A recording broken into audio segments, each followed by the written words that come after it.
அடுத்த நிமிஷம் நிச்சயம் இல்லாத வாழ்க்கைங்க இந்த வாழ்க்கை.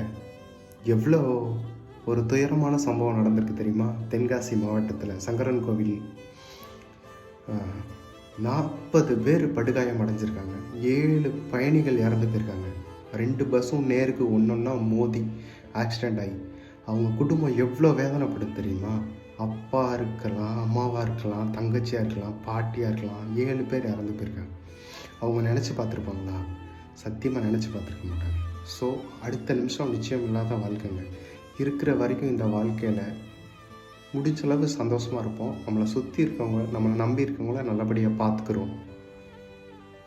அவங்களோட இந்த 7 பேரோட ஆத்மாவும் சாந்தி அடைய நம்ம எல்லா பேருமே மனசார ப்ரே பண்ணுவோம். 40 பேர் ஹாஸ்பிட்டலில் அட்மிட் ஆகிருக்காங்க. அவங்க சீக்கிரமே ரெக்கவர் ஆகி நல்லபடியாக வீட்டுக்கு வர்றதுக்கு ப்ரே பண்ணிக்கிறோம்.